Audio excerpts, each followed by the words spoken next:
Ini apa? Surabaya makam Habib apa? Oh, itu ah. Muhammad bin Idrus Habib Muhammad bin Idrus Al-Habsyi. bin Idrus Al-Habsyi. Bisa aku nulis Mbak. Al-Hadzi. Yo wis mari. Assalamualaikum. Bertemu lagi dengan saya Kita Dolan. Sahabat YouTube, kita akan berjalan-jalan di Ampel lagi. Kali ini ke makam Habib Muhammad bin Idrus Al-Habsyi di kota Surabaya. Ikuti perjalananku menuju ke wisata religi. Tanpa basa-basi, ikuti saja perjalanan ini. Tak lupa untuk selalu berdoa kepada Allah Subhanahu wa taala dan kirimkan Al-Fatihah dan sholawat sebanyak-banyaknya kepada Nabi wa Rasulullah Muhammad, dan berikan Al-Fatihah kepada para wali-wali Allah dan orang-orang yang dicintai Allah. Tanpa basa-basi, kita langsung ceki dit. Oke. Dadadadadadada.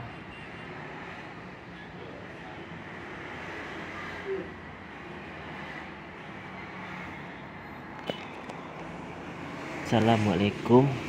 Inilah penjelasanku dari Kita Dolan. Bukan dari aku sih, dari Google. Silakan Google. Lanjutkan menjelaskan. Rabu 14 Juli tahun 2021 Surabaya.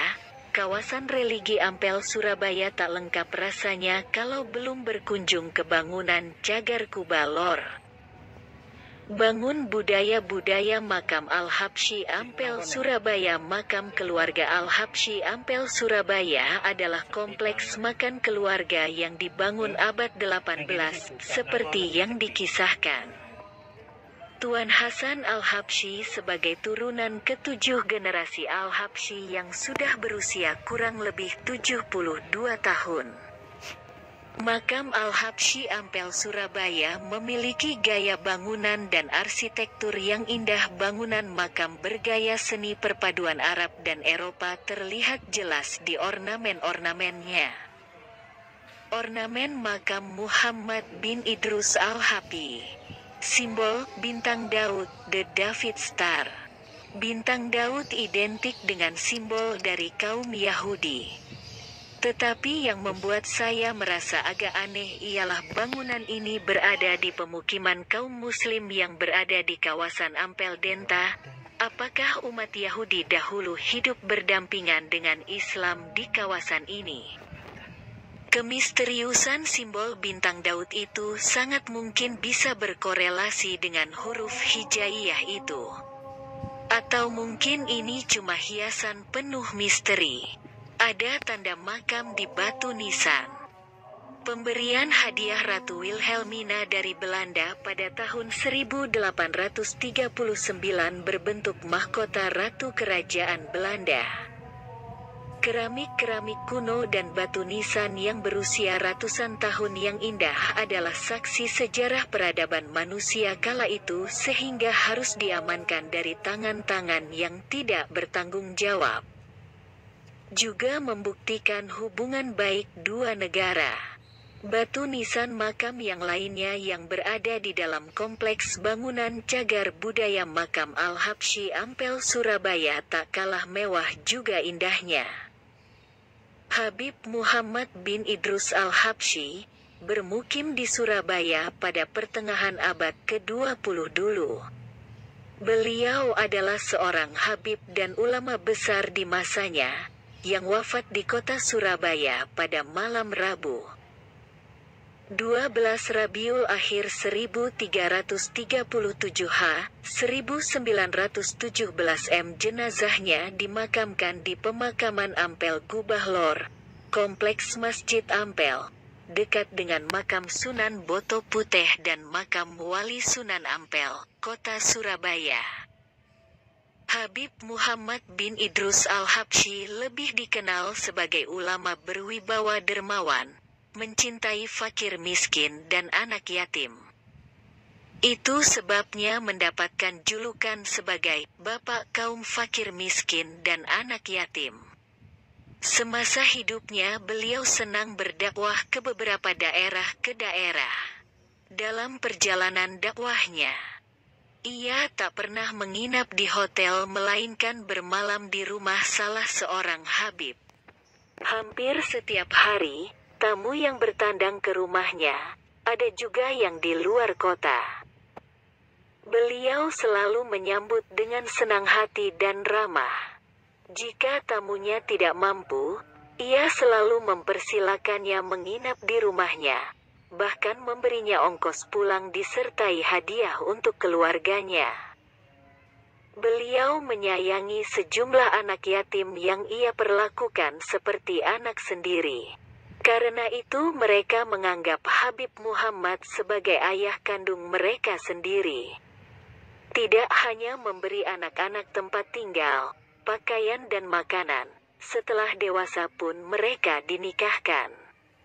Asal-usul Habib Muhammad bin Idrus al-Habsyi lahir di kota Hala, Rashid, Hadramaut, Yaman Selatan, pada 1265 H atau 1845 M. Sejak kecil ia diasuh pamannya, Habib Soleh bin Muhammad al-Habsyi. Ayahandanya, Habib Idrus bin Muhammad al-Habsyi, berdakwah ke Indonesia dan wafat pada 1919 M di Jatiwangi, Majalengka. Sedangkan ibunya, Syaihah Sulumah binti Salim bin Sa'ad bin Smer, saat menunaikan ibadah haji ke Makkah dan berziarah ke makam Rasulullah SAW di Madinah, ia sekalian menuntut ilmu kepada beberapa ulama besar di Al-Haramain alias dua kota suci tersebut.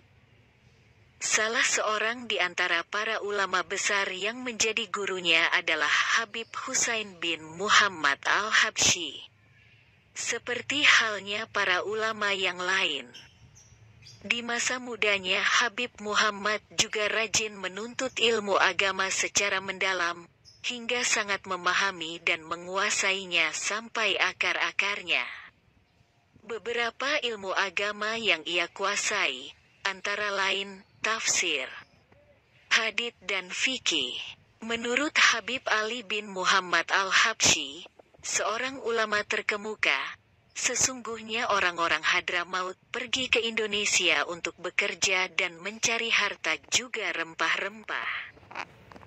Tetapi putra kami Muhammad bin Idrus al-Habsyi bekerja untuk dakwah Islamiyah dalam rangka mencapai As-Sidqiyah Al-Kubra, makam tertinggi di kalangan para waliullah.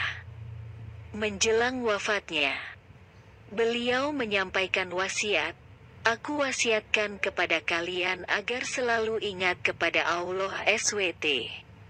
Semoga Allah SWT menganugerahkan keberkahan kepada kalian dalam menegakkan agama terhadap istri, anak dan para pembantu rumah tanggamu. Hati-hatilah, jangan menganggap remeh masalah ini. Karena seseorang kadang-kadang mendapat musibah dan gangguan disebabkan oleh orang-orang di bawah tanggungannya, yaitu istri, anak, dan pembantu. Sebab, dia adalah pemegang kendali rumah tangga.